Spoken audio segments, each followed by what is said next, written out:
Hola, hola, buenas tardes. Muchas gracias a todas y a todos por su presencia. Bueno, pues estamos muy contentas y contentos de comenzar con este proyecto que planeamos desde el Centro de Estudios Constitucionales, que hemos bautizado como Ciclo de Conferencias Magistrales sobre Justicia Penal con Perspectiva de Género. Entonces, la idea de este proyecto es poder traer a expertas y expertos para que puedan venir a compartirnos sus conocimientos, particularmente respecto de la justicia penal con perspectiva de género. Entonces, en ese sentido, agradecemos mucho su presencia, tanto a las personas que están siguiendo esta transmisión en la plataforma Moodle de las Casas de la Cultura Jurídica, como a las personas que están presentes en el auditorio aquí en el Centro de Estudios Constitucionales. Iniciamos este proyecto con una invitada de lujo. Estamos muy contentas de recibirte, Silvina. Muchísimas gracias por aceptar esta invitación. Y pues en buena hora que ella pudo venir a platicarnos del consentimiento en los delitos sexuales. Me voy a permitir leer su semblanza, pero antes de eso les quiero comentar rápidamente la dinámica de la mesa. La doctora nos va a desarrollar, a exponer su tema en aproximadamente una hora, y posteriormente vamos a abrir el micrófono para realizar preguntas, tanto aquí ustedes como de manera presencial, y también a través de la plataforma Moodle pueden hacer sus preguntas para que nosotros podamos plantear algunas cuestiones con la doctora y podamos tener un breve diálogo. En ese sentido, me voy a permitir presentar a la doctora. Silvina Álvarez es doctora en Derecho por la Universidad Autónoma de Madrid y máster por la Universidad de Cambridge. Ha sido profesora visitante en el European University Institute de Florencia, así como en la Universidad Pompeu Fabra de Barcelona y las universidades de Oxford y Sussex. Ha trabajado sobre diversas cuestiones de filosofía moral y política, autonomía personal, comunitarismo, pluralismo, así como sobre teoría feminista, derechos humanos de las mujeres, representación política, diferencia y multiculturalismo. Y derechos humanos, los derechos en contextos multiculturales, conflictos de derechos y aborto. Ha publicado en autoría y coautoría diversas obras sobre violencias contra las mujeres, igualdad de género, libertad sexual, derechos reproductivos, autonomía personal, entre otros temas. Actualmente se desempeña como profesora titular de Filosofía del Derecho en la Universidad Autónoma de Madrid. Muchas gracias, doctora, por su presencia. Muy bien, muchísimas gracias, Isabel, por esta presentación. La verdad es que el placer y el honor es mío poder estar aquí y poder contaros mi trabajo.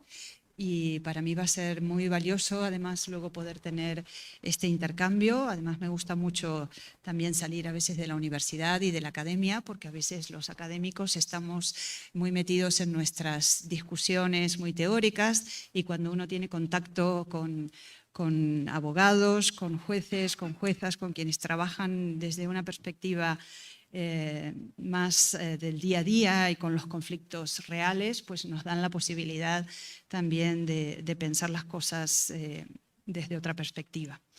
Quiero agradecer, por tanto, esta invitación al Centro de Estudios Constitucionales de la Suprema Corte de Justicia y muy especialmente a Alejandra Martínez, que me dan esta oportunidad. El trabajo que os traigo, efectivamente, como ha dicho Isabel en la introducción, pues se centra en el concepto del consentimiento. Mi ámbito de procedencia es la filosofía del derecho, y entonces, basándome, por supuesto, en los desarrollos legislativos, en los desarrollos jurisprudenciales, expongo una conceptualización del consentimiento teniendo en cuenta algunas cuestiones y algunas valoraciones, algunos desarrollos y debates que hemos tenido en España últimamente. Hablábamos antes del caso de La Manada, que seguramente todos y todas conocéis, que tuvo mucha difusión, que en el año 2018 pues, arrojó una sentencia de la Audiencia Provincial de Navarra que condenaba a 9 años a quienes fueron acusados en ese momento por abuso sexual. Y esta acusación, en ese momento en el Código Penal español existía esta distinción entre el abuso y la agresión. Y aunque el problema con la sentencia, o que suscitó la revuelta, el movimiento, el feminismo se alzó en contra de esa decisión, no por la solución desde el punto de vista penológico que ofrecía, porque la sentencia condenaba a 9 años de prisión, sino por la calificación jurídica, por llamar abuso a lo que todas y todos o muchos entendían que era una violación. Y este caso fue un revulsivo para desencadenar reformas penales importantes en varios frentes. Uno fue de la propuesta de unificar lo que en ese momento eran delitos diferentes, por un lado de abuso y por otro lado de agresión, que ofrecían también muchos problemas desde el punto de vista doctrinal y también desde el punto de vista de la aplicación, porque la línea que separa el abuso de la agresión era una línea muy sutil y muy controvertida, mientras que para describir el abuso se utilizaba la figura del prevalimiento, es decir, se entendía que la mujer había consentido, pero como el agresor era una persona que se encontraba en una relación muy asimétrica y con clara influencia y poder sobre la agredida, entonces ese consentimiento quedaba anulado por este prevalimiento. Sin embargo, en los casos de agresión se entiende que precisamente como lo que hay es intimidación, por supuesto, también podría haber, más allá de la intimidación, fuerza o violencia explícita, pero si hay intimidación, ya la presencia de la intimidación anula el consentimiento. Es decir, no es que haya habido consentimiento, pero ese consentimiento no es válido, como en el caso del abuso, sino que directamente se entiende que no ha habido consentimiento. Por tanto, realmente la distinción era una línea gris que dejaba muchos problemas interpretativos y en general también los profesores de Derecho Penal, los juristas especialistas y los magistrados de Derecho Penal estuvieron de acuerdo en que había que acometer esta reforma y unificar estos dos delitos. Por tanto, en este ámbito no hubo mayores problemas. La reforma que se introdujo con la Ley 10-2022, que luego a su vez tuvo una contrarreforma, que fue la del 2023, porque la reforma del 10-2022, al unificar estas dos figuras delictivas del abuso y de la agresión en una única figura de agresión, naturalmente esta figura pasa a comprender muchas acciones muy diferentes, desde algunas menos violentas y con un daño, con una calificación mucho menor, a otras, ¿no?, que pueden llegar hasta la violación, es decir, hasta los casos de violencia y penetración con violencia. Esto hizo que también las penas adquirieran un arco muy amplio que iba desde los 3 años hasta los 12 años. Esto llevó a que se solicitaran muchas revisiones de condena, muchas revisiones de sentencias condenatorias y por aplicación de la retroactividad de la ley penal más favorable, muchos condenados consiguieron rebajar sus penas, una rebaja en esas sanciones que habían recibido o incluso en algunos casos fueron excarcelados. Esto otra vez produjo una gran indignación, además de muchos problemas para la ministra de la Mujer, del Ministerio de la Mujer, que había sido el que había promovido esta modificación y la ley 10 del 2022. La contrarreforma, bueno, no modificó en lo sustancial y en lo que yo me voy a referir ahora, que es el consentimiento, pero sí de alguna manera introdujo nuevamente algunas distinciones entre distintos tipos de agresión para precisamente evitar que continuaran esas solicitudes de rebajas de condena, y también a esto sumó un sistema de agravantes para de alguna manera diferenciar más claramente los distintos casos o los distintos tipos de agresiones dentro de ese tipo básico que quería abordar la reforma del 2022. Lo que no cambió fue una pequeña y breve definición de consentimiento que introdujo la reforma. Y yo voy a moverme ahora más en este plano y en este contexto.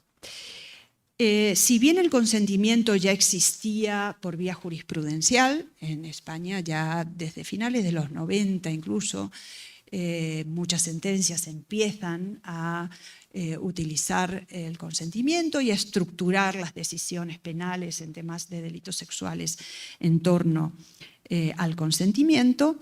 Esto no estaba tan claramente estipulado, no estaba estipulado legalmente y además, como sabéis, el consentimiento presenta distintas facetas y se lo puede entender de diferentes maneras, con lo cual tampoco era muy clara esa línea que la jurisprudencia había tomado para definir el consentimiento. Algunos penalistas, por ejemplo, dijeron, bueno, no era necesario introducir este concepto porque esto ya estaba en el sistema penal español.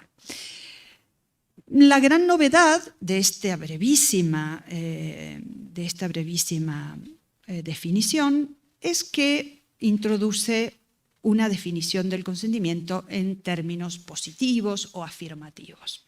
Y dice, hay consentimiento, esto es el artículo 178 en su inciso primero, hay consentimiento cuando haya manifestado libremente, mediante actos que, en atención a las circunstancias del caso, expresen de manera clara la voluntad de la persona. Esto es lo que se llama el consentimiento afirmativo, es decir, el sistema penal español, con esta breve definición que introduce en el Código, se decanta por un sistema de consentimiento afirmativo. Es decir, si falta esa manifestación clara, que puede ser verbal o no, fijaros que en la definición no se dice que tenga que ser verbal, pero se dice que tiene que ser una manifestación expresada de manera clara, una manifestación de voluntad entendida teniendo en cuenta las circunstancias del caso. Y con esto España se suma a una tendencia que en Europa tal vez la que lidera este modelo es Suecia, que también tiene este sistema de consentimiento afirmativo y que están empezando a replicar otros países de la Europa del Norte, mientras que países como Francia o como Alemania, muy claramente, allí hay una muy conocida penalista que es Tatiana Hernle, que es tal vez las más claras defensoras en el contexto europeo del modelo del consentimiento negativo, es decir, que para probar el consentimiento lo que hay que hacer no es demostrar la ausencia del sí, sino la presencia del no. Y estos matices generan muchas cuestiones interpretativas, conceptuales, en torno a esta noción y en torno a toda la fase probatoria y de interpretación de la prueba y hacia dónde tienen que ir los itinerarios probatorios en el proceso penal. Bueno, perdonadme por esta larga introducción, pero un poco quería contaros el contexto de mi investigación. A partir de todos estos debates, yo empiezo a trabajar un poquito sobre el daño que se produce en los casos de los delitos contra la libertad sexual, antes delitos contra el honor, y esto no es irrelevante hacer esta precisión porque es muy reciente. En España es de los años 80 que estos delitos empiezan a ser delitos contra la libertad sexual, es decir, que se reconoce que el bien jurídico protegido es la libertad sexual, más específicamente, teniendo en cuenta las cifras, la libertad sexual de las mujeres. En España, las sentencias por violación son, en un 99% de los casos, sentencias en las cuales los agresores son los varones y las víctimas son las mujeres. Es decir, que estamos hablando de unos delitos que tienen un perfil de género muy claro, aunque en el sistema español no se recoge esta especificidad, como si se recoge, por ejemplo, en otros sistemas. El sistema británico, el sistema inglés, recoge esta especificidad, es decir, el delito de violación es un delito género específico, en el cual el sujeto activo del delito es un varón y el sujeto pasivo del delito es una mujer. Aunque España ha sido pionera en los delitos sexoespecíficos a través de la Ley 1/2004 de violencia de género en la pareja, que también recoge esa especificidad, es decir, España tiene una tipificación específica para las agresiones en el seno de la pareja, y estos artículos se aplican allí cuando el agresor es un varón y la agredida o víctima es una mujer, es decir, son delitos en este sentido género específicos. Esto no quiere decir que, por supuesto, en casos en los cuales el agresor es el varón, el agredido es el varón, los casos queden impunes. Los casos también reciben su desarrollo, sus sentencias y eventualmente sus condenas, pero a través de otros artículos del Código Penal. Cuando el agresor es varón y la agredida es mujer, hay unos artículos específicos. En el caso de la violación, España no ha optado, y en general hay bastante consenso en la comunidad jurídica en que esto no sea así, es decir, de que no sean delitos sexo específicos o género específicos, son delitos que se aplican en uno u otro caso. Os comentaba entonces que un poco el inicio, el punto de partida de mi inquietud por profundizar en estos temas tuvo que ver en que creo que muchas de las discrepancias en torno a qué es el consentimiento, cómo se manifiesta, cómo tenemos que interpretarlo. En el caso de la manada, una cosa peculiar, ¿no?, que nos llevaba a pensar en esto es, frente a la visualización de las mismas imágenes, claramente unos magistrados vieron que no había consentimiento o que hubo un consentimiento viciado, que hubo esta idea de que en ese contexto de lo que algunos llaman intimidación ambiental o prevalimiento en el contexto del abuso, no podía entenderse como una relación consentida, y otros, en particular el voto particular o disidente, mirando, visualizando las mismas imágenes, entendieron que sí había consentido la víctima.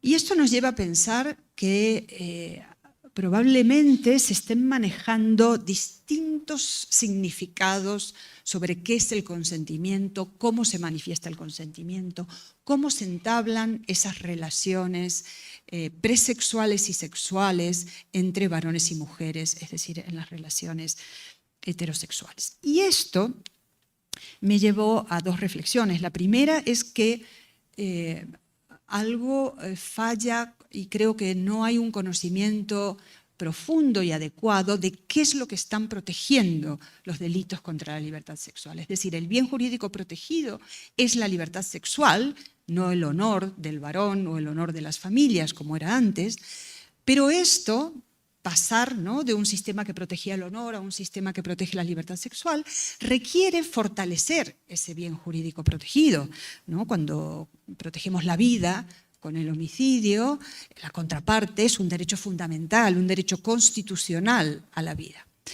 Claro, no tenemos este correlato con la libertad sexual. La libertad sexual tiene protección constitucional, pero la tiene por la vía de la privacidad, del derecho a la intimidad, del derecho al propio cuerpo. No hay un derecho fundamental a la libertad sexual, por supuesto no lo hay en los orígenes del constitucionalismo, llega más recientemente como protección constitucional, aunque no está explícitamente construida esta protección en la mayor parte de las constituciones. Y esto me lleva a pensar que este bien jurídico protegido, que debería o que tiene su correlato en un derecho humano fundamental a la libertad sexual no está suficientemente desarrollado o no es suficientemente robusto.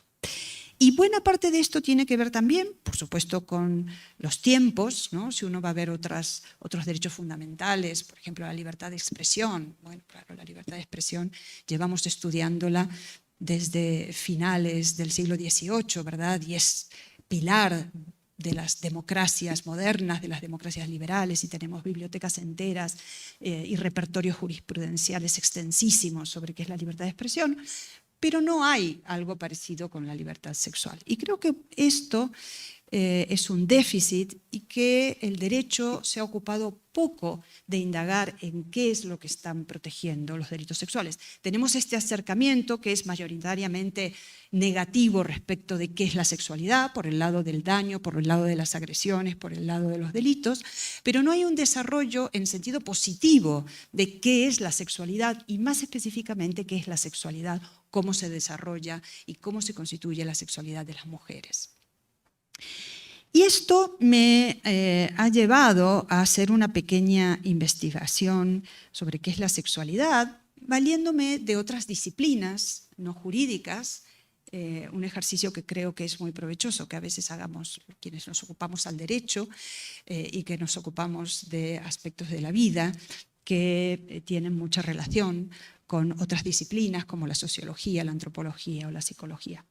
Y en este caso, pues me valgo sobre todo de algunos estudios empíricos y de estudios realizados tanto por sociólogos como antropólogos y fundamentalmente por psicólogos sobre qué es la sexualidad y cómo desarrollan su sexualidad los chicos y las chicas jóvenes, cómo es el desarrollo adolescente.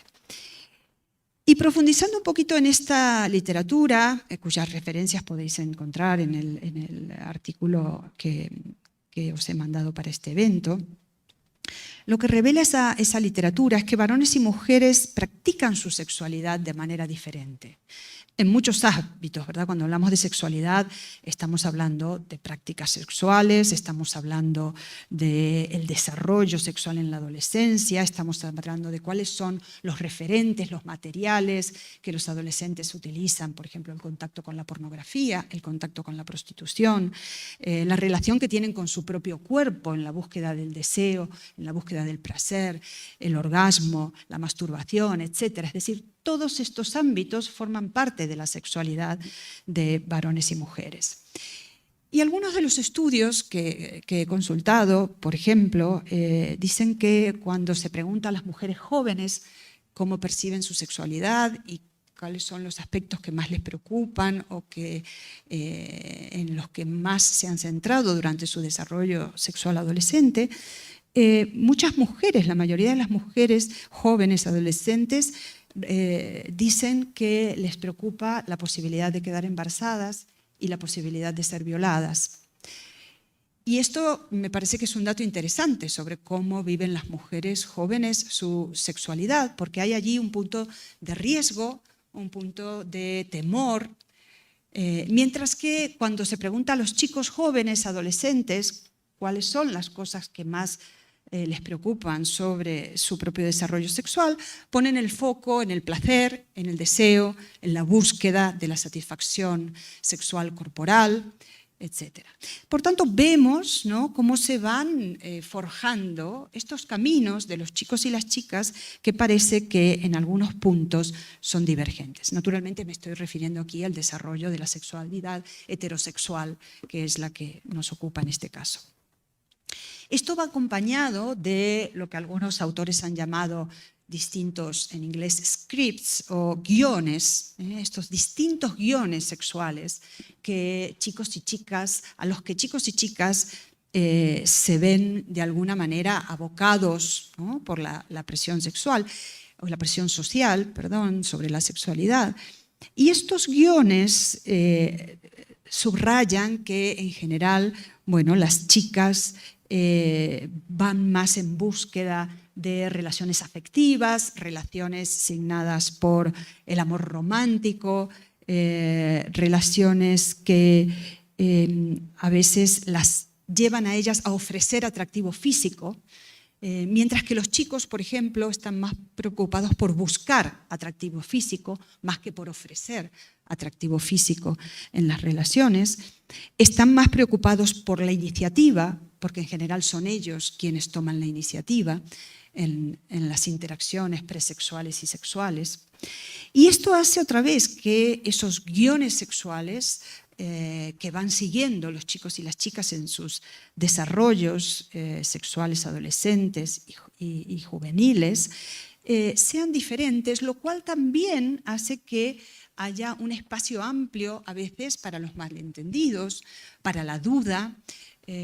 Además, estos espacios se forjan muchas veces en la creencia de que bueno, toda esa ambigüedad y ese silencio es mejor que reinen, porque es muy difícil a veces hacer explícito, sobre todo entre los jóvenes, ¿verdad? El deseo, la voluntad de estrechar vínculos en ese espacio que es un espacio, no olvidemos, de intimidad. La sexualidad se desarrolla en la intimidad, ¿verdad?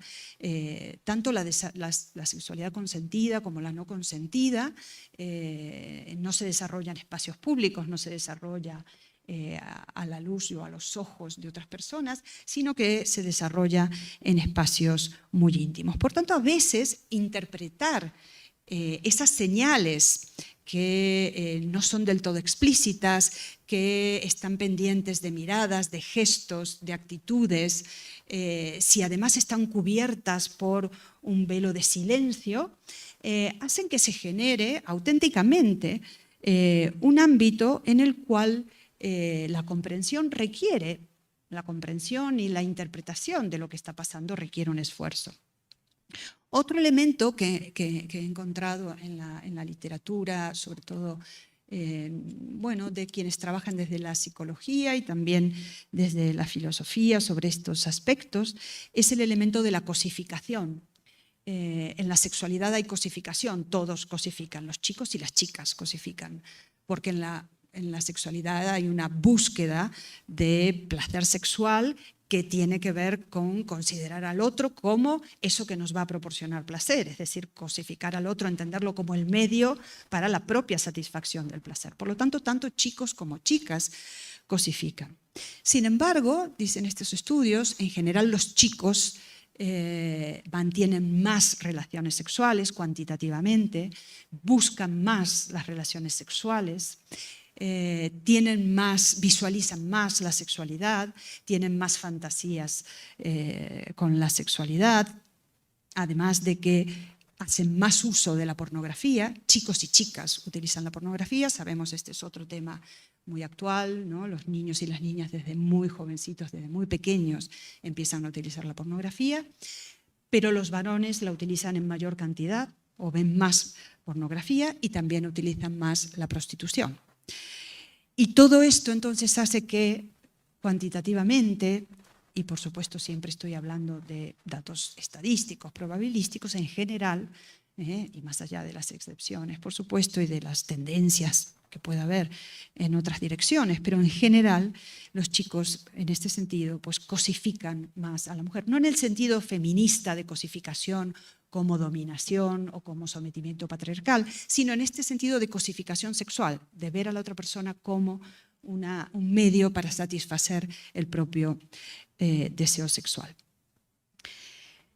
La representación de la sexualidad, por otra parte, en nuestras sociedades, ha seguido también unos parámetros masculinos muy marcados.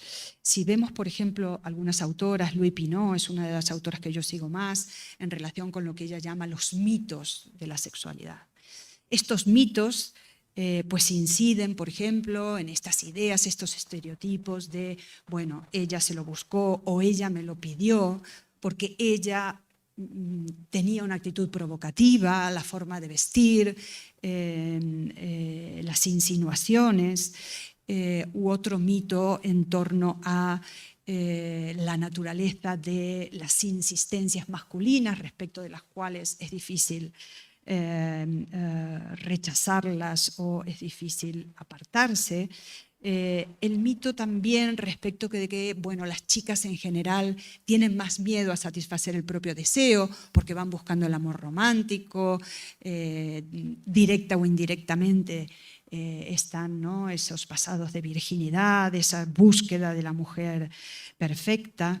Los chicos tienen más experiencia, los chicos saben qué les puede gustar a las chicas más que ellas mismas, por tanto son ellos quienes empujan en las situaciones de silencio, ¿no?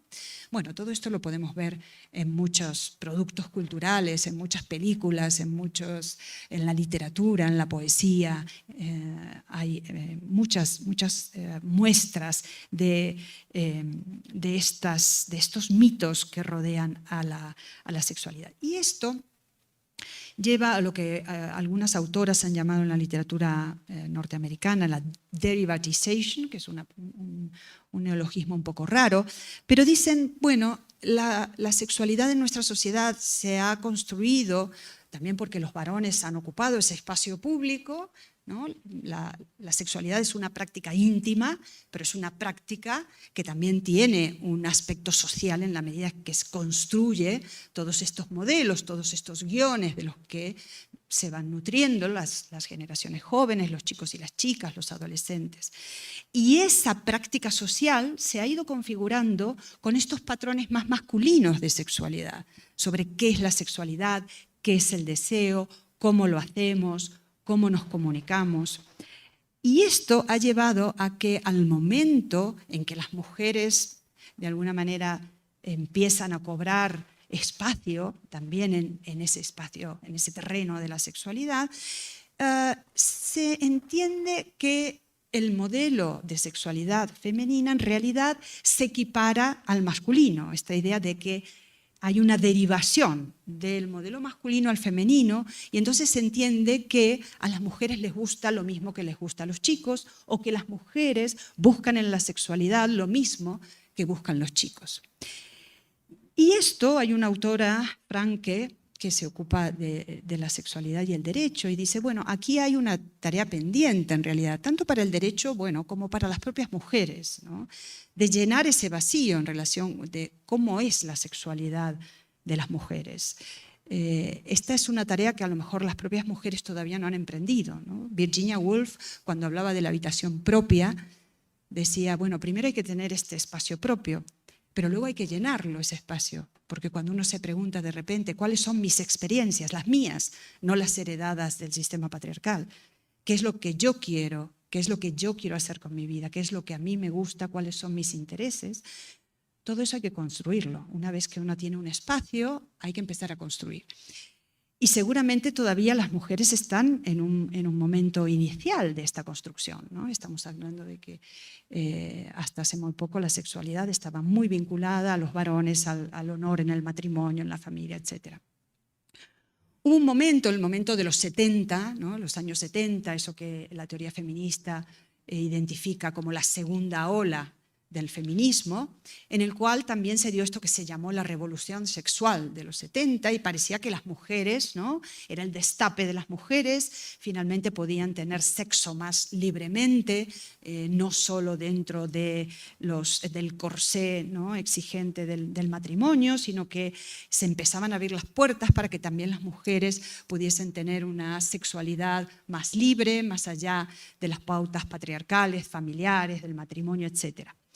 Sin embargo, ahora se ve con mayor claridad que también ese momento de los 70, bueno, fue una libertad sexual algo engañosa para las mujeres, porque era ser libres otra vez para satisfacer los estándares de sexualidad masculina. Ser libres, por ejemplo, para aceptar con mayor libertad la pornografía, la posibilidad de que las mujeres pudiesen tener sexo ocasional frente al sexo pautado del matrimonio, pero todo esto siguiendo otra vez los parámetros o las pautas o la representación de la sexualidad que los varones habían ideado. Algo así como una colonización de la sexualidad por parte de los varones. Bueno, con todo esto, lo que la literatura esta que os estoy comentando identifica claramente es lo que se llama como el doble estándar sexual. Es decir, existiría en la sexualidad un doble estándar en el sentido de que varones y mujeres viven su sexualidad desde su desarrollo adolescente y luego en su vida adulta de manera diferente. Se guían en esa búsqueda, ¿no? Los jóvenes están siempre a la búsqueda, todavía no saben muy bien qué es ni por dónde van ellos y ellas mismas, ¿no? Pero las guías que tienen son diferentes, ¿no? Unas están más preocupadas por ofrecer atractivo físico, otros están más preocupados por buscarlo, unos cosifican más, otros cosifican menos, otras se sienten más vinculadas a modelos de romanticismo, otros en cambio se sienten más vinculados al sexo ocasional, etc. Esto nos habla de que, a pesar de que estamos hablando de una práctica compartida, habría dos versiones, por lo menos, en la sexualidad heterosexual en relación con cómo se llega a esa sexualidad y cómo se va construyendo estos vínculos sexuales. Y aquí conviene distinguir también, porque creo que muchos de los malentendidos y de los casos más grises en este terreno son los que suceden en lo que la literatura anglosajona llama date rapes, es decir, las violaciones en una cita. Un texto clásico, el de Susan Estrich sobre violación, hablaba de la violación tradicional, ¿verdad? La violación tradicional es aquella en la que una chica va caminando por una calle en el medio de la noche y aparece un chico, la asalta y la viola. Y además, dice Estrich, en el contexto norteamericano, si el agresor es negro y la agredida es blanca, pues entonces miel sobre hojuelas y verde y con asas, y ya no, los jueces no tienen ningún problema con esto. Y si además el agresor pues utilizó, por ejemplo, la violencia, tenía un arma y la chica se resistió tanto que cuando llega al ambulatorio o a urgencias, pues está claro que está llena de moratones y las uñas rotas porque ha intentado defenderse con uñas y dientes, bueno, ahí no tenemos problema y los jueces ven que ha habido una violación. Pero claro, entre ese modelo de la violación tradicional y todo el abanico de posibilidades, ¿verdad?, en que las agresiones tienen lugar también en contextos en los cuales agresor y víctima se conocen. Por supuesto, la violación en el matrimonio, por ejemplo, que ha sido reconocida solo muy recientemente, hasta estas violaciones a las que hago mención ahora en el contexto de una cita. Y estos son tal vez los casos más difíciles porque lo que sucede, y a esta distinción iba yo, es que podríamos separar o distinguir entre dos momentos, los momentos de las relaciones presexuales y las relaciones sexuales en sentido estricto, ¿no? Donde las presexuales serían, bueno, esos momentos de coqueteo, de seducción, de invocación a través de gestos, miradas, mientras que cuando pasamos a las relaciones estrictamente sexuales, estamos hablando ya del contacto físico explícito en una intimidad más estrictamente corporal. Y en este tránsito es donde muchas veces se producen los problemas en relación al consentimiento. Entre otras cosas, porque el consentimiento muchas veces ha sido equiparado en ámbito jurídico al consentimiento que aparece en otros ámbitos del derecho.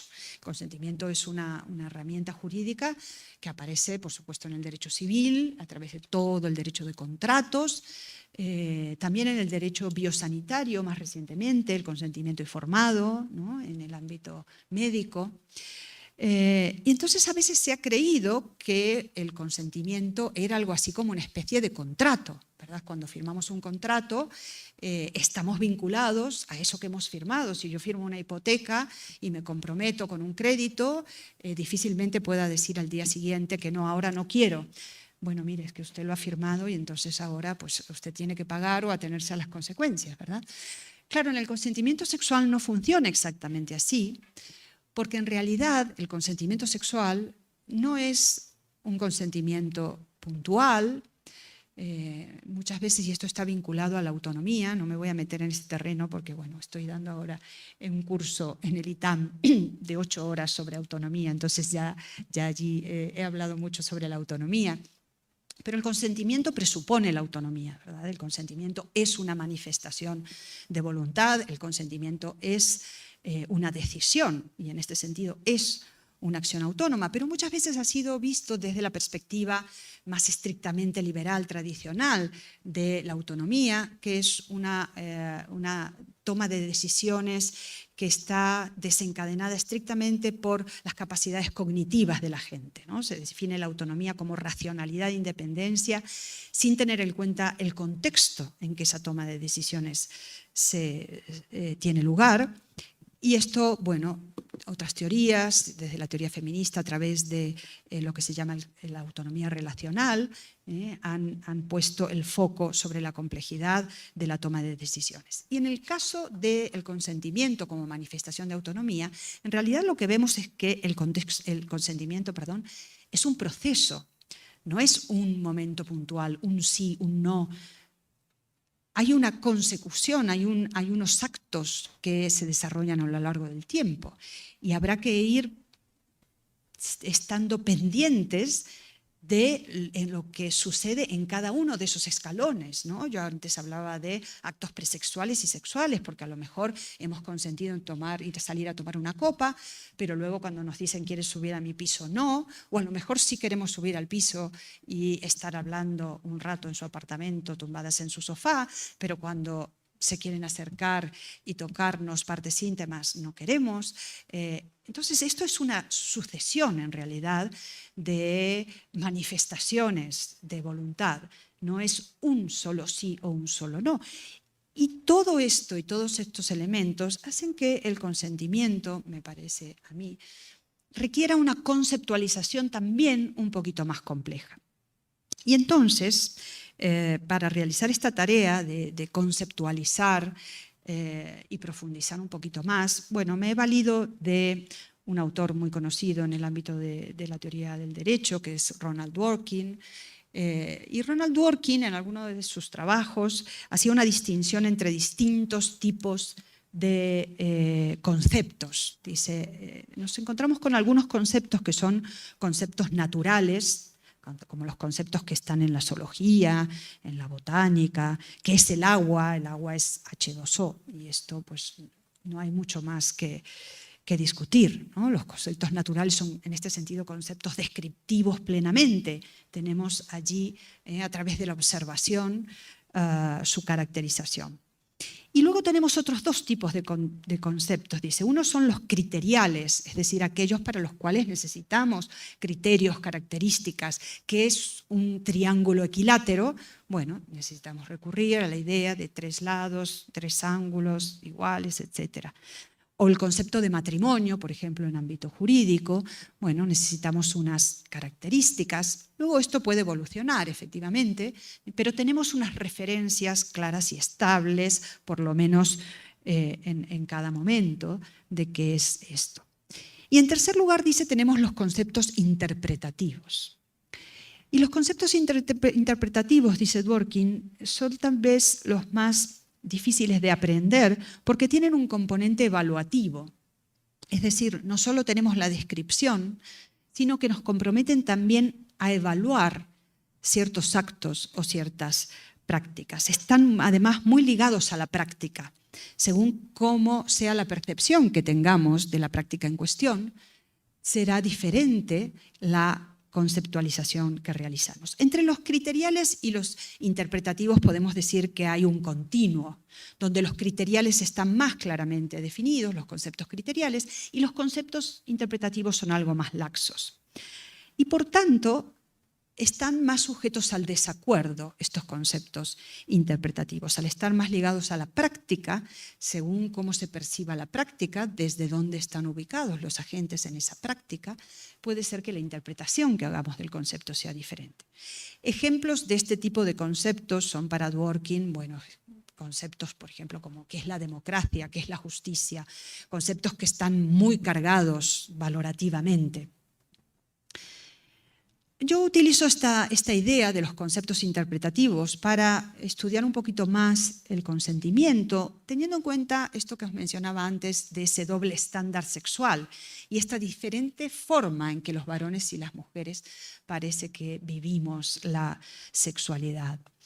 Y teniendo en cuenta esto, me parece que podemos ver dos versiones de la práctica sexual y por tanto también dos versiones del consentimiento en esa práctica según desde dónde observemos la práctica y desde dónde, por tanto, queramos interpretarla. Y entonces estos dos modelos yo los he caracterizado, uno con el nombre del modelo del permiso unilateral y otro como el modelo de la disposición bilateral. El modelo del permiso unilateral yo creo que es el modelo que ha primado y que prima en lo que normalmente entendemos por consentimiento. Fijaros que hay un autor, John Gardner, que se ocupa de esto y dice, bueno, si miramos cómo se desarrolla el consentimiento, hay alguien que propone y hay alguien que responde. Es decir, alguien toma la iniciativa y al tomar la iniciativa y hacer la propuesta delimita también el campo de la propuesta, ¿verdad? Cuando uno hace una propuesta dice, bueno, esta es, ¿no? Y esta es, así está armada y en este abanico se mueve la propuesta. Y alguien que responde, es decir, que tiene un papel reactivo. Alguien tiene un papel propositivo y el otro tiene un papel reactivo. Y si miramos a cómo sucede esto en el ámbito de la interacción sexual, parece que los varones llevan adelante ese rol, que además es el rol activo de la propuesta, y las mujeres son las que están en esa posición de respuesta, ¿no? El modelo del consentimiento es un modelo que parece configurarse de esta manera extremadamente asimétrica y yo diría extremadamente no igualitaria. Efectivamente, este es el modelo que heredamos, pero a lo mejor en las últimas décadas y con todas las reivindicaciones y los espacios y las conquistas de igualdad que las mujeres han logrado en distintos terrenos, laboral, educacional, político, empresarial, familiar también, a lo mejor estos modelos empiezan a cambiar.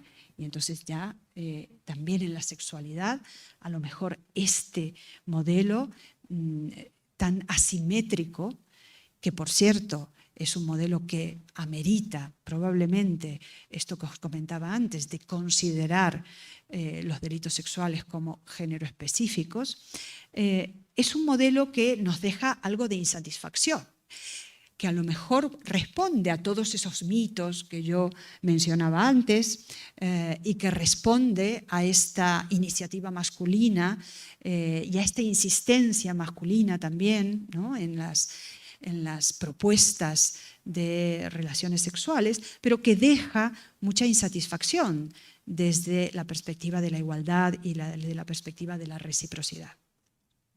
Frente a esto, el segundo modelo que os planteaba es esta idea de la disposición bilateral, es decir, de entender el consentimiento como el consentimiento en las relaciones sexuales como un proceso que requiere que haya dos partes que sean activas las dos y que sean activas en un sentido comunicacional. Es decir, antes hablábamos de que es un terreno a veces con muchas ambigüedades, con muchas dudas, con muchas incertezas, porque a veces las cosas no se dicen de manera completamente explícita, ¿verdad? Hay insinuaciones. Y todo esto requiere que si no queremos hacer daño, porque estamos hablando de un espacio en el cual es muy fácil que podamos deslizarnos hacia el daño, si no se quiere caer en el daño, entonces habrá que reforzar esa comunicación. Reforzar lo que, por ejemplo, esta autora Louis Pinot llama los check-ups, un testeo según vamos progresando en la relación, para estar seguros o seguras de que no vamos a realizar o a caer en la posibilidad de dañar a la otra persona o de malinterpretarla o de haber entendido un sí cuando en realidad era un no. Claro, todo esto requiere, y Louis Pinot se decanta por este modelo más comunicativo de sexualidad, requiere de diálogo, requiere de cooperación en esa interacción, requiere tener en cuenta a la otra persona. Yo he realizado en otros trabajos, no en este que os he dado, pero en algún otro trabajo, estudio algo que llamé el consentimiento kantiano, teniendo en cuenta algunas propuestas.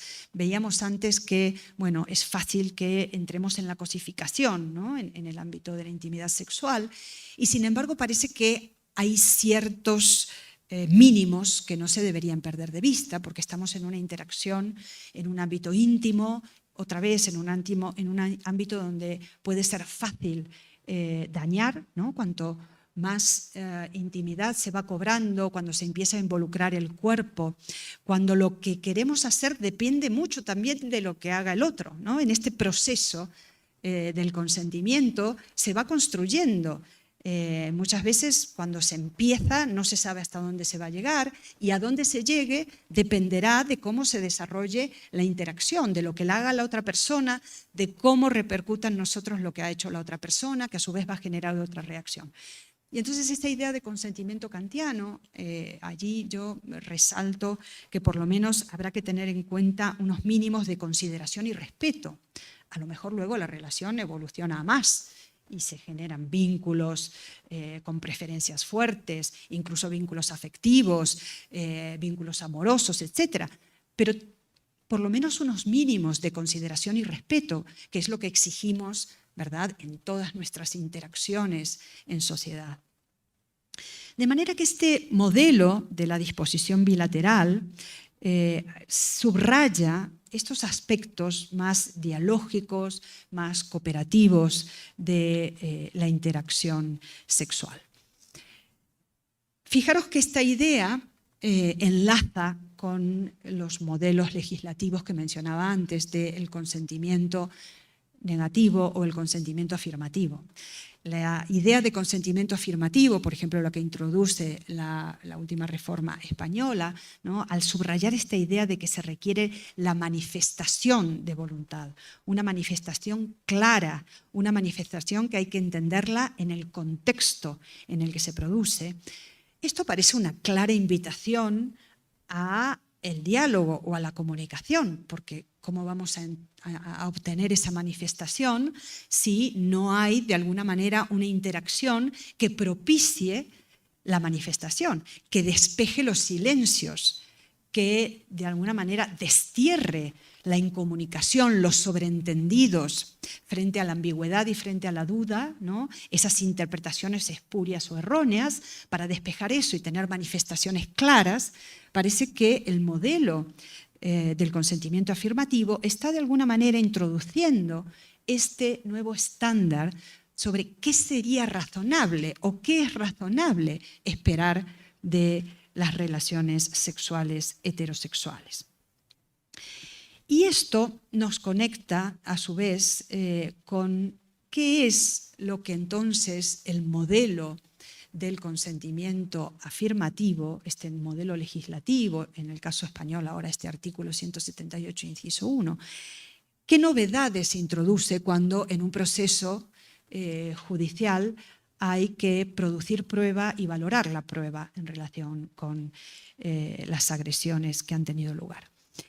Y a mí me parece que introduce bastantes novedades, o por lo menos abre la puerta a que podamos tener algunas construcciones doctrinales y jurisprudenciales interesantes en torno a esto.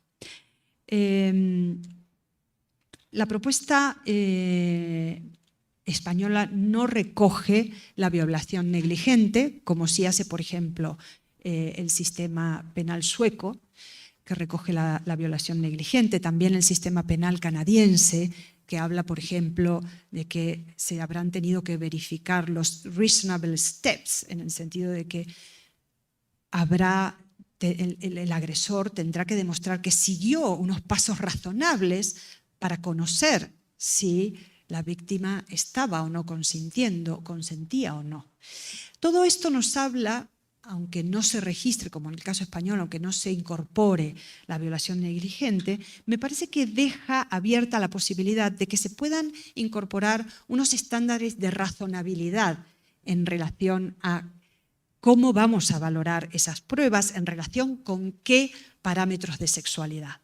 Es decir, lo que vamos a buscar es el no en un sentido de resistencia de la víctima frente a la propuesta del agresor, en ese modelo de la proposición unilateral, o lo que vamos a buscar en relación con qué vamos a contrastar esos hechos probados es con esos pasos razonables que entendemos que en una relación se deberían haber seguido si es que han primado los parámetros de consideración, respeto, comunicación, etc.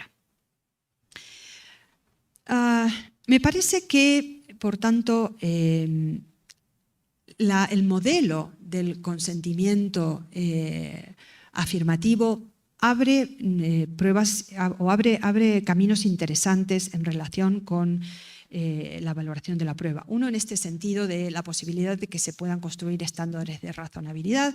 Allí hay alguna literatura, ¿no?, que también dice, pero aquí, claro, el problema es razonable ¿para quién?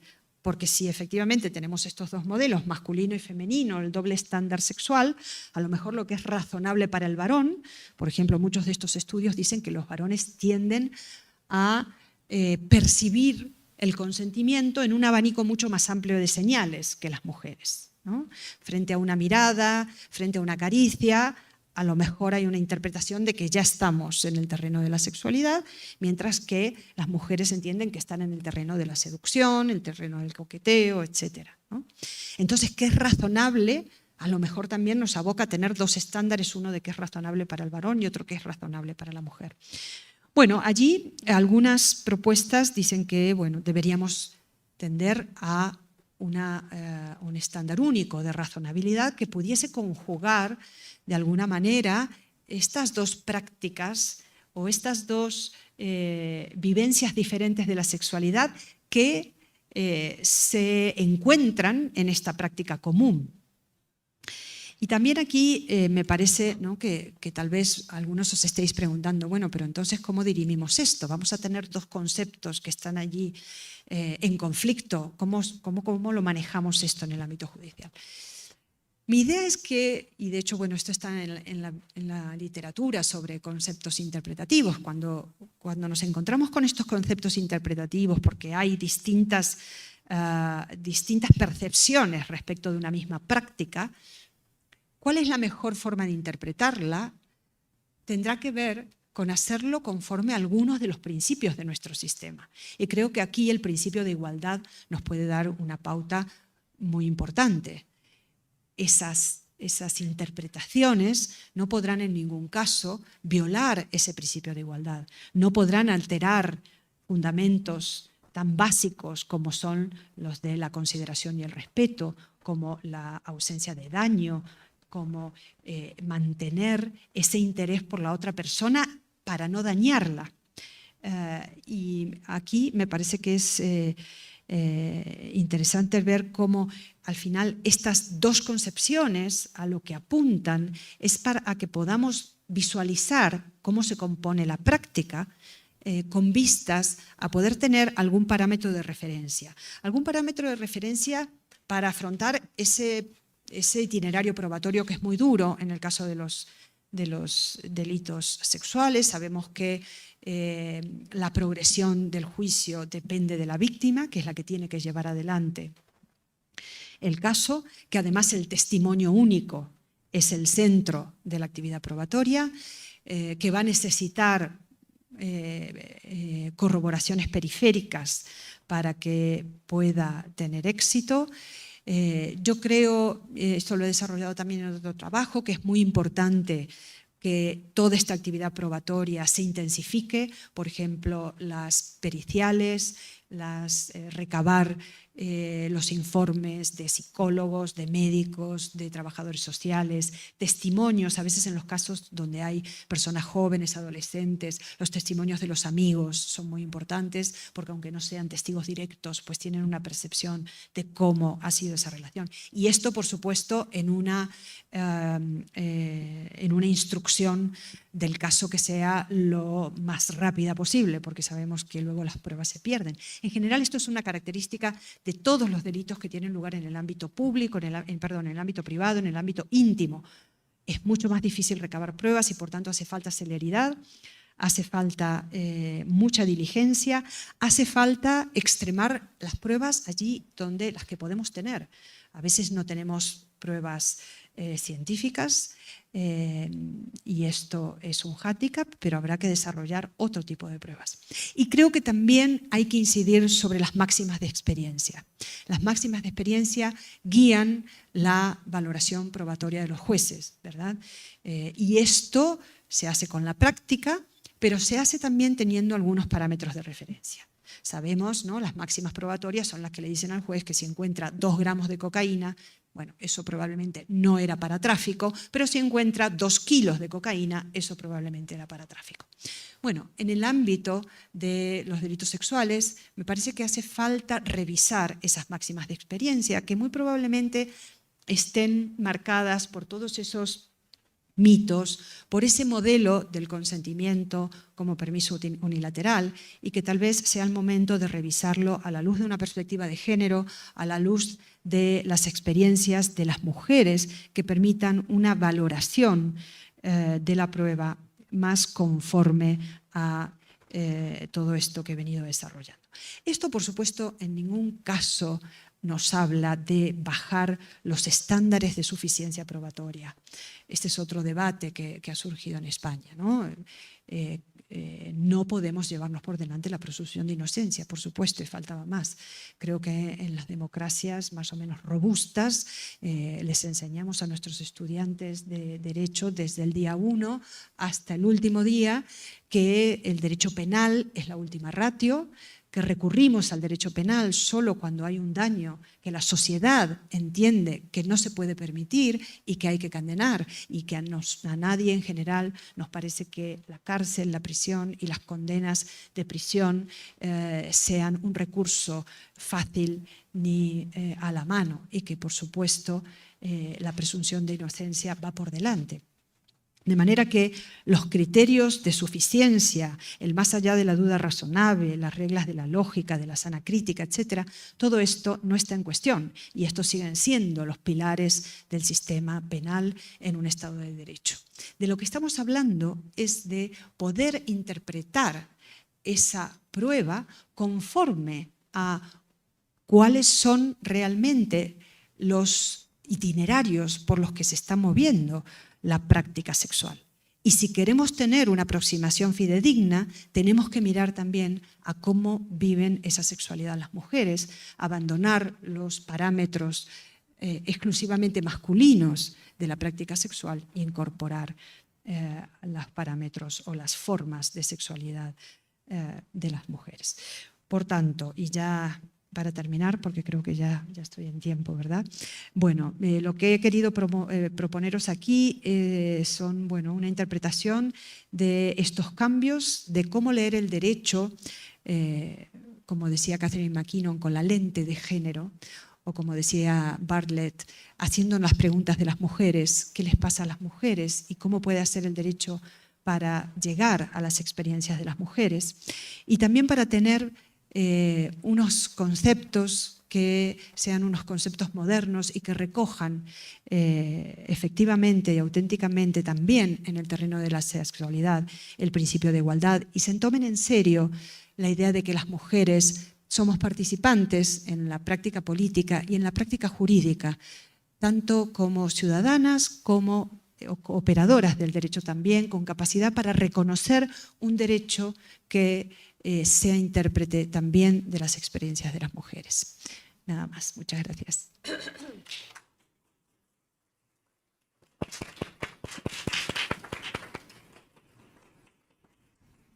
Doctora, muchísimas gracias, de verdad para mí ha sido un placer escucharla. Me resuelve, digamos, muchas dudas, ¿no?, que tenía, pero sobre todo me parece que este es un tema crucial, ¿no?, el consentimiento en los delitos, ¿no?, en las relaciones entre las personas, y esto lo vemos en México en nuestros tribunales, ¿no? O sea, todavía tenemos sentencias en las que pues algunas vemos que no había consentimiento y otros, o quien juzga ve claramente que había consentimiento, y me parece que también es un tema muy difícil, ¿no?, de poder dilucidar, sobre todo para las personas que juzgan. Me parece que usted ha dado una exposición sumamente fácil de entender y sobre todo la parte probatoria, ¿no? O sea, la parte probatoria de unas breves recomendaciones para las personas que juzgan respecto de cómo enfrentar el consentimiento ya cuando hay una víctima de violación en nuestros tribunales, y quien juzga tiene que pues señalar si la persona es responsable o no frente a esa víctima. Entonces, le agradezco muchísimo. Y bueno, pues quisiera abrir una sesión de preguntas y respuestas. No sé si aquí presencial haya alguna duda, algún comentario. Por supuesto que sí. Vamos a ir pasando el micrófono. Podemos comenzar con de este lado y luego de este lado y luego al final, por favor. ¿Le gustaría tres de una vez? Una ronda de 3 y vamos viendo cómo vamos de tiempo, por favor. Gracias, doctora. Yo tengo una pregunta. Habló sobre el estándar de razonabilidad y yo quisiera saber cuál sería el estándar de razonabilidad cuando quien está involucrada es una mujer con discapacidad intelectual. Del lado derecho, por favor.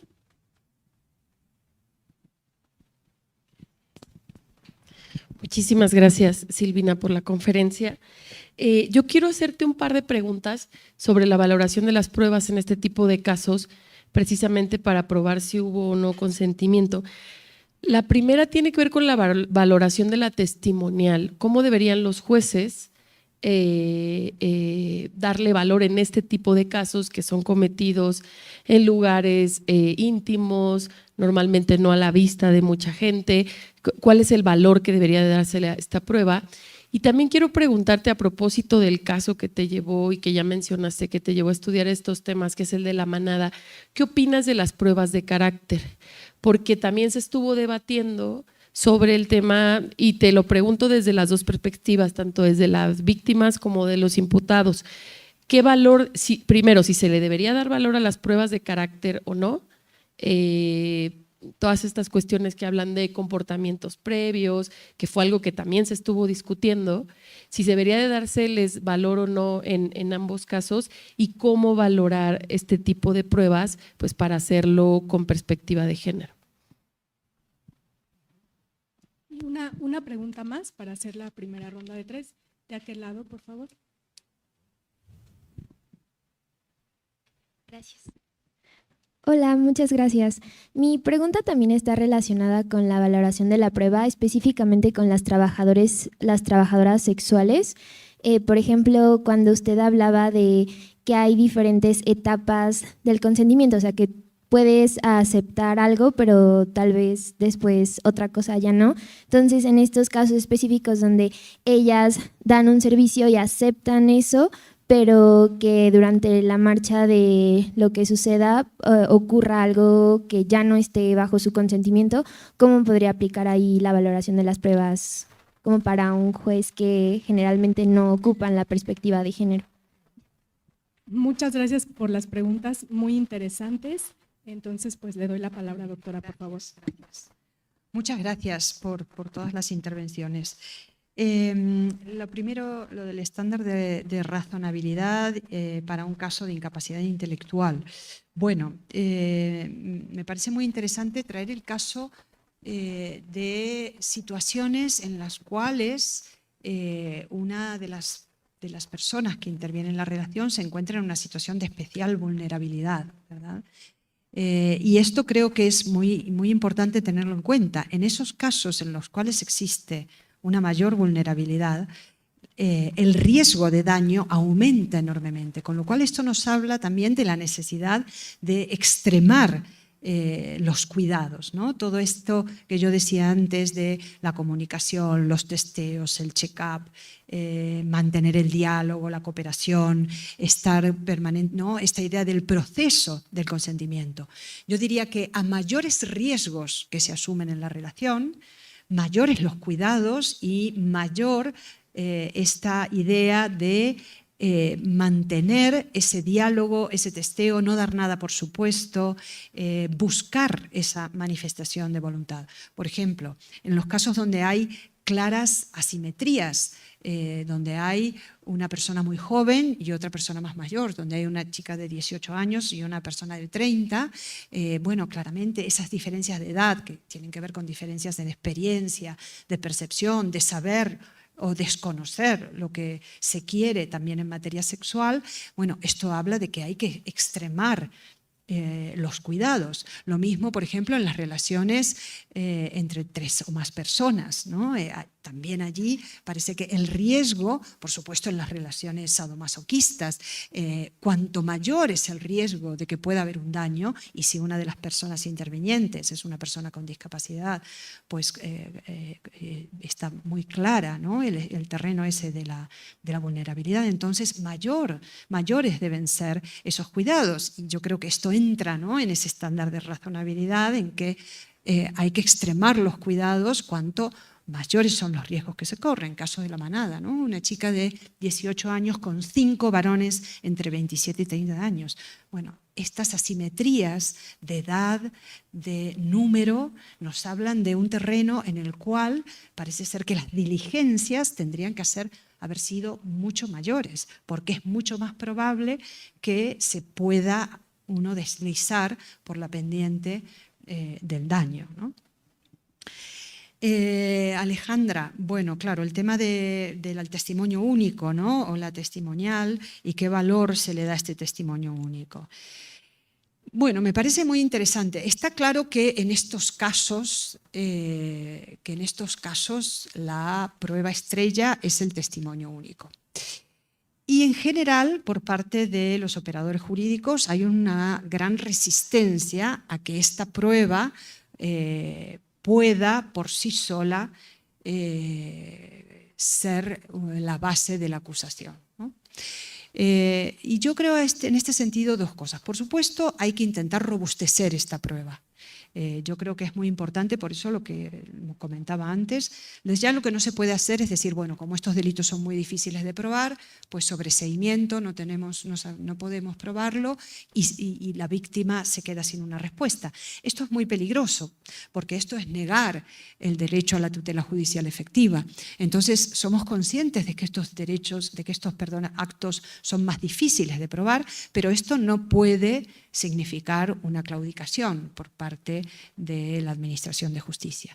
Y entonces me parece que aquí es muy importante emprender una búsqueda por terrenos probatorios que habrá que explorar y habrá que intensificar.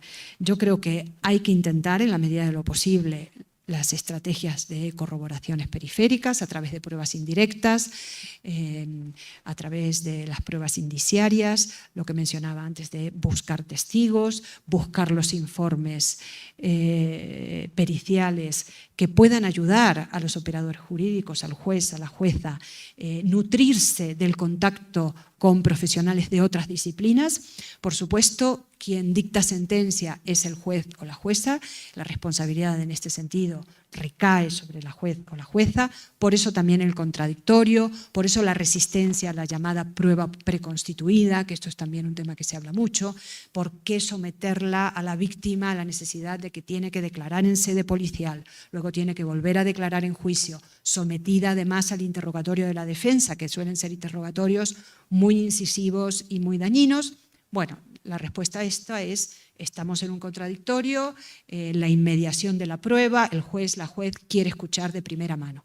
Bien, pero si esto va a ser así, hay que hacerlo también con cautelas, con resguardos y teniendo en cuenta de que la víctima también tiene derechos y también tiene que ser tutelada en ese proceso. Esto por un lado.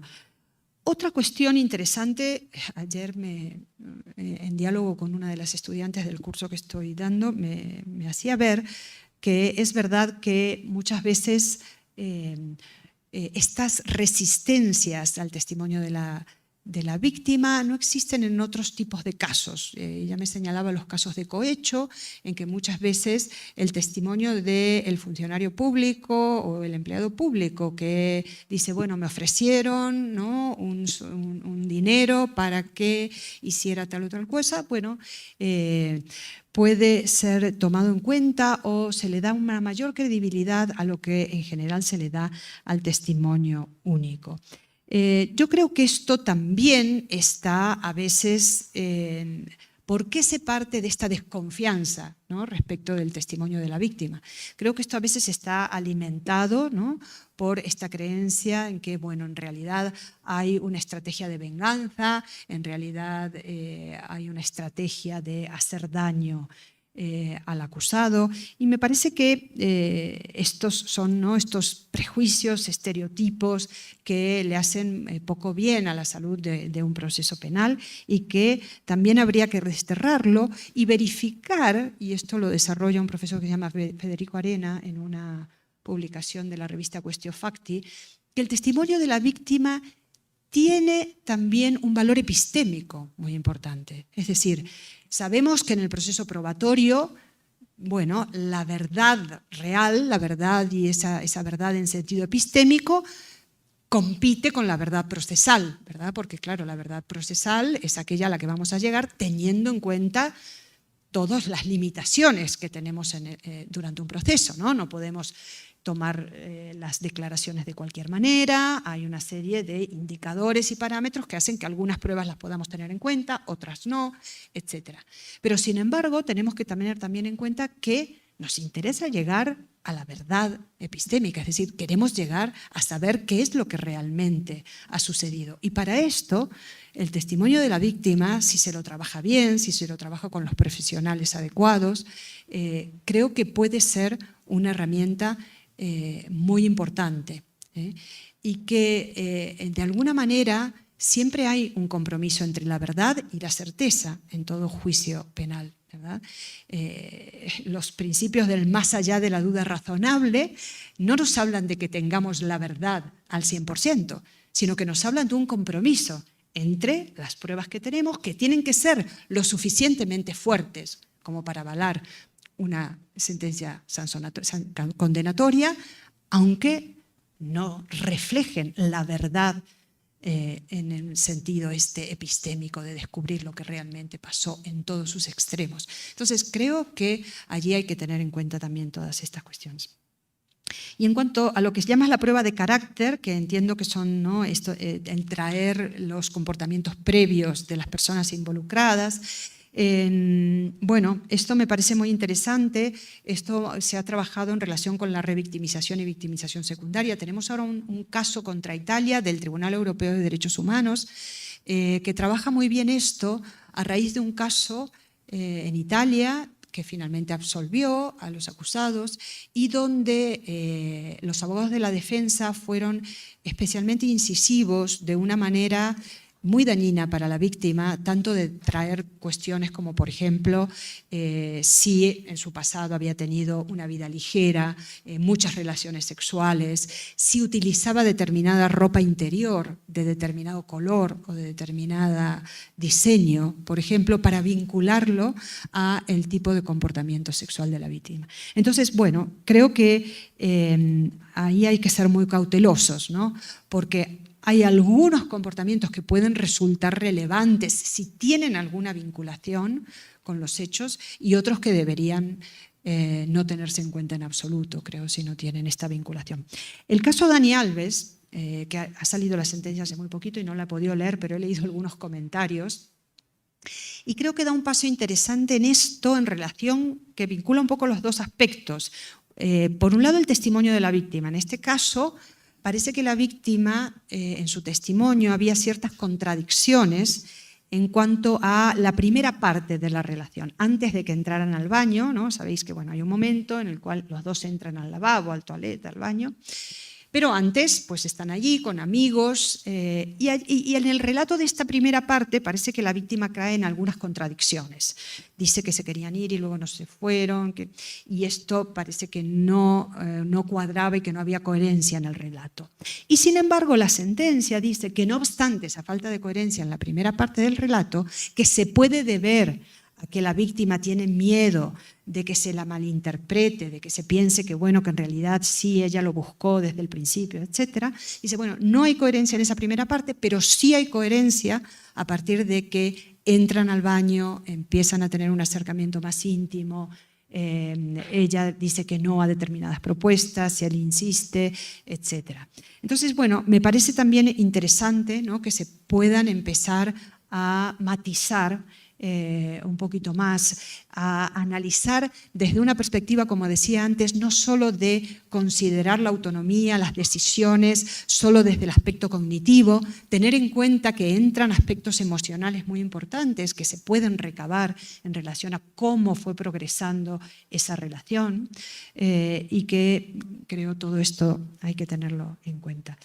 Y el tema de las trabajadoras sexuales, bueno, estamos en un caso muy específico, ¿no?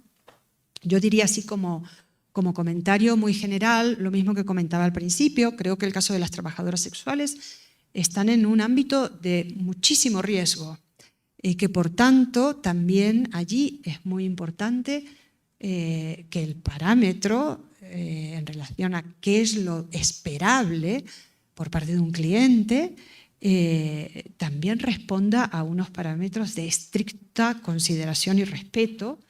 En este caso es diferente porque en el caso de la trabajadora sexual hay un contrato más o menos, ¿no? Aunque el contrato sea verbal, aunque el acuerdo sea verbal, pero hay un acuerdo previo de hasta dónde vamos a llegar y qué sí y qué no, y con condón o sin condón, de sexo oral o sexo vaginal, etc., ¿no? Esto está más claro desde el principio. Entonces me parece que es un caso de consentimiento diferente porque es un caso en el cual se estipula qué es lo que se va a hacer y qué es lo que no se va a hacer. Pero me parece que uno de los problemas más grandes en este ámbito, cuando ¿no? todas las discusiones que hay en torno al modelo abolicionista, al modelo reglamentarista, etc., es no tanto regulamos o no regulamos, sino cómo regulamos. ¿Cómo regulamos para proteger a las trabajadoras sexuales que efectivamente están en un ámbito en el cual el riesgo de daño es muy alto? El riesgo de que no se respete ese acuerdo es muy alto. Muchísimas gracias por sus preguntas. No sé si haya una última pregunta. Podemos contestar las dos últimas preguntas y terminaríamos con la plática, por favor. Gracias. Bueno, primero que nada, muchas gracias por su exposición, muy buena. Tengo muchas preguntas, pero solo voy a hacer una por el tiempo. Cuando usted mencionó lo de la violación negligente, me llamó mucho la atención porque yo nunca lo había escuchado. Entonces lo busqué y de lo que entendí así rápido, de lo que encontré, es que esta se, digamos, actualiza cuando la persona no expresa su falta de consentimiento como, digamos, explícitamente, pero se espera que el agresor lo haya podido como deducir, ¿no? De las circunstancias. Bueno, de lo poco que yo leo, esto me parece un poco riesgoso, porque, sobre todo tomando en cuenta lo que usted menciona de cómo la percepción del consentimiento es tan distinta entre hombres y mujeres, sobre todo pensando, por ejemplo, en el caso de los porquis, no sé si lo haya escuchado, que es de aquí de México, es muy similar al de la manada, pero bueno, yo recuerdo que esta sentencia, Sí es, ¿no? Es de los porquis. Okay.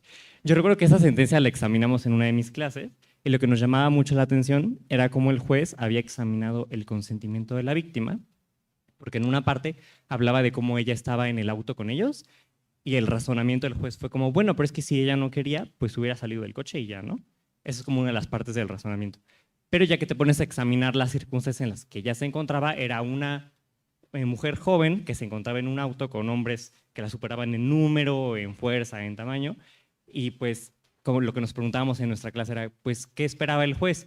Que ella abría la puerta, los empujara y se lanzara del coche en movimiento, para entonces dejarles claro que ella no quería estar ahí. Entonces, esto de lo que leí de la violación negligente, me parece un poco peligroso, porque ¿qué pasa cuando el razonamiento del consentimiento de los agresores se alinea con el razonamiento del juez, también hombre, cuando claramente no había consentimiento por parte de la víctima? Entonces como que siento que está un poco peligroso dejarlo así tan vago, porque esto de los artículos que leí creo que es de Bélgica. Entonces no creo que sería necesario normar un poquito más cómo se va a evaluar el consentimiento, justamente para evitar lo que usted menciona, ¿no? Que tal vez la percepción como masculina, como más generalizada, es diferente a la de las mujeres, como para evitar este tipo de interpretaciones que a mí se me hacen muy peligrosas para las víctimas. Espero haya quedado claro. Gracias.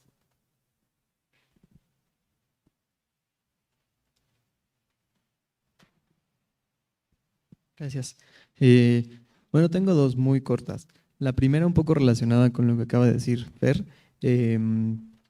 Sí, o sea, creo que para personas más o menos razonables nos parecería, estaríamos de acuerdo con este tipo de razonamientos, ¿no? De que el consentimiento pues no podría ser tan libre o podría tener ciertas afectaciones en ciertos contextos, ¿no? Y que el contexto es importante para considerar probados o no ciertos hechos, sobre todo estos hechos que ocurren en muchas ocasiones en espacios privados, ocultos y demás. Y aquí quería preguntarle, creo que puede ser un poco obvio, pero no quería dejar de plantearlo, si quizás este tipo de razonamientos de contexto, de la circunstancia en que la víctima se vio como forzada, aunque no haya sido mediante la violencia física, a aceptar o a no declarar abiertamente que no quería participar en cierta práctica sexual, podrían reforzarse mediante el uso de, no sé, algunos estudios sociológicos, psicológicos, antropológicos que expliquen, digo, parece algo de sentido común, pero que lo pongan en palabras muy puntuales, qué es lo que provoca en las mujeres a la luz de la historia y de las circunstancias sociales generales de su sociedad o de varias otras sociedades que sigan este comportamiento, ¿no? O sea, no sé si algo así podría como fortalecer el argumento para decir, si no me lo crees a mí nada más porque es algo razonable, aquí hay evidencia científica de que una mujer más o menos en esta edad, en estas condiciones, frente a otras personas en estas otras condiciones, probablemente respondería así porque todos estos factores influyen así en su voluntad, ¿no? No sé si eso tenga algún ejemplo de que se haya utilizado en algún juicio o si le haga sentido. Y la segunda no tiene que ver ya con la prueba, sino con el bien jurídico tutelado en los delitos sexuales, porque hace poco, hace 2 días, teníamos aquí un seminario sobre tecnología, inteligencia artificial y demás, y una de las cuestiones que platicábamos con la ponente era cómo se puede regular la libertad sexual o cómo se entiende la libertad sexual en espacios digitales como el metaverso o este tipo de, no sé cómo llamarlos, pues sí, espacios virtuales, ¿no? Si ahí, por ejemplo, podríamos considerar que se actualiza una violación, si una mujer que está, en un caso que nos platicaba Sofi, que está participando de esta práctica, pero con su visor en su propia casa, sin que su cuerpo esté presente, es forzada en su avatar o en su personaje virtual a sostener ciertas prácticas sexuales con las que no está de acuerdo. ¿Cómo entenderíamos ahí el bien jurídico tutelado, la libertad sexual? La libertad sexual se puede afectar si el cuerpo material físicamente no participa o no es obligado a participar en la práctica, es decir, con que simbólicamente se ejerza como ese abuso, esa violencia sobre el cuerpo, o se requiere que sea directamente sobre el cuerpo y no solo sobre, pues, no sé, el entendimiento de lo sexual de esa persona. Gracias. Muchas gracias, por favor, doctora. Muchas gracias por las 2 preguntas. Me interesa mucho todo lo que me preguntáis, de verdad. Así que muy agradecida por las preguntas. La violación negligente. Bueno, efectivamente, como tú dices, ¿no? Esto tiene que ver con aquellos contextos en los cuales se entiende que efectivamente no se indagó lo suficiente o frente a una actitud que podía ser un poco ambigua o quedar, ¿no?, un poco abierta por parte de la víctima. La idea es que el agresor tendría que haber indagado un poco más. Yo creo que para entender esta idea de la violación negligente tal vez sirva el concepto que se utiliza mucho en la jurisprudencia anglosajona, el concepto del mens rea, ¿no?, o mente culpable, ¿no? Muchas veces, durante mucho tiempo, y bueno, y sigue siendo así, ¿no? En el caso, por ejemplo, de Dani Alves, fue una de sus estrategias de defensa. Primero dijo que ni la conocía ni la había visto, que esto no funcionó porque estaban filmaciones, cámaras, etcétera. Y entonces luego dijo, bueno, pero en realidad yo entendí que había sido consentido. Esta ha sido la defensa clásica de los agresores, ¿no? Es decir, no hay mente culpable, porque en todo momento pensé que lo que estábamos haciendo era de común acuerdo, ¿no? Bueno, un poco se trata, ¿no?, de cambiar, ¿no?, esta perspectiva, y yo creo que la idea de la violación negligente también incide un poco en este modelo comunicacional, ¿no?, que yo llamaba de disposición bilateral. Es decir, digamos, es un tipo penal que es claramente, ¿no?, desde el punto de vista penológico, menos grave, ¿no?, que la agresión o que la violación. Es verdad que no se encuentra fácilmente. El caso español, por ejemplo, no lo han receptado, aunque hay algunos juristas y algunos penalistas que creen que tal vez habría sido conveniente incorporarlo. Normalmente esta violación negligente llega aparejada a algún estándar de diligencia, ¿no?, frente a lo que ha sido negligente, pues cuál tendría que haber sido o cuál es el estándar de diligencia que tendría que haber primado. Ahora, en cuanto al caso que tú pones, no veo muy bien la conexión entre las dos cosas, porque si he entendido bien, este caso es un caso en el cual era difícil exigir a la víctima que se resistiese, ¿no? Y si he entendido bien, pues parece que en una primera sentencia o en una primera evaluación se hacía alusión a que la víctima podría haber salido del coche o podría haberse apartado, cuando en realidad existía, ¿no?, un ambiente, tanto porque se estaba realizando en un coche, porque había además, creo que he entendido, ¿no?, un grupo frente a una víctima, con lo cual las condiciones para que opusiera esa resistencia eran fácticamente improbables, ¿no? Y entonces, claro, pero en este caso no tiene que ver con la negligencia, ¿no?, porque la violación negligente habla, en cualquier caso, de la negligencia del agresor, no de la víctima, ¿no? Y si acaso, me parece que en este caso lo que se decía era que la víctima no estaba actuando como sería esperable que actuase, en este sentido de salir, ¿no?, del coche, etcétera.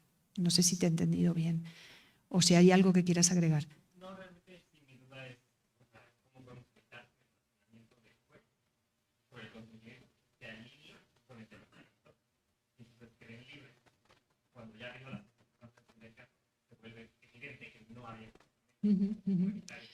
Bueno, yo creo que aquí efectivamente, ¿no?, un poco es, y esto conecta con la pregunta que me hacía el compañero, ¿no?, de cómo interpretar estos contextos, ¿no?, estos contextos o estas circunstancias, ¿no? Entonces el compañero también me parece que apuntaba a esto de, bueno, qué pautas más concretas, ¿no?, podría haber para detectar esas circunstancias.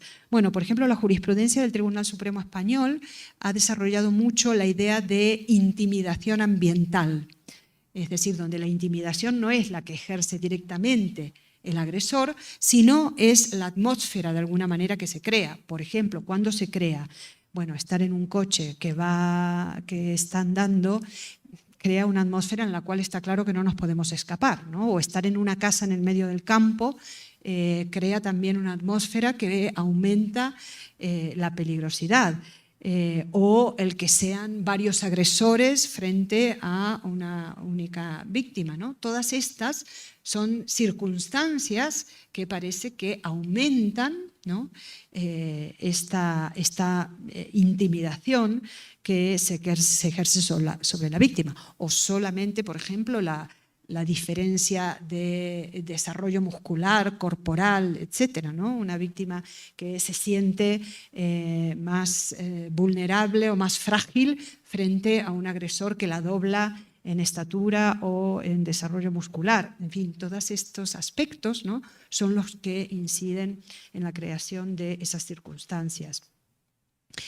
Y en cuanto al bien jurídico protegido, bueno, es interesante, ¿no? Efectivamente todos empezamos a estar más preocupados por la inteligencia artificial, que es ahora uno de los temas que necesitan más estudio.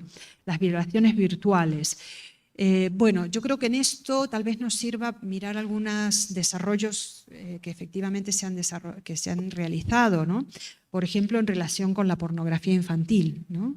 En relación con la pornografía infantil se entiende que lo que se quiere proteger es a la infancia y entonces, por ejemplo, se prohíbe no solo por supuesto, quienes intervienen en la producción de este material pornográfico con menores de edad, sino que se prohíbe también el consumo, o sea, quien solo consume ese material, porque se entiende que a través del consumo aumenta la demanda y a través del aumento de la demanda aumenta la producción de ese material, ¿no? Uno podría pensar que entonces también el consumo de pornografía infantil hecha con animación, de alguna manera está también incrementando la demanda de esos productos que luego podrán ser de animación o podrán ser con seres humanos reales. Pero desde el punto de vista de cuáles son los valores sociales que se ponen en cuestión, y en este caso se pondría en cuestión la protección de la infancia, ¿no? En cuanto a su indemnidad sexual, estaría allí también, ¿no? Bueno, me parece que tal vez extrapolando estos casos a las situaciones de las violaciones virtuales, habría que reflexionar también, ¿no? sobre como sociedad cuáles son los valores que se quieren proteger en relación con las relaciones sexuales. Muchísimas gracias. Ha sido muy ilustrativo escucharla. Les agradecemos a todas y a todos su presencia, particularmente a las personas que están en la plataforma Moodle de las Casas de la Cultura Jurídica. Quiero agradecer muchísimo a la doctora por su plática, por dedicarnos su tiempo y compartir sus conocimientos. También a todas las personas que nos apoyaron para la realización de este evento, de Justicia TV, del Centro de Estudios Constitucionales, por supuesto, y de las Casas de la Cultura Jurídica, y obviamente esto en el marco de la conmemoración del 8 de marzo, que es el Día Internacional de la Mujer. Muchas gracias y buena tarde.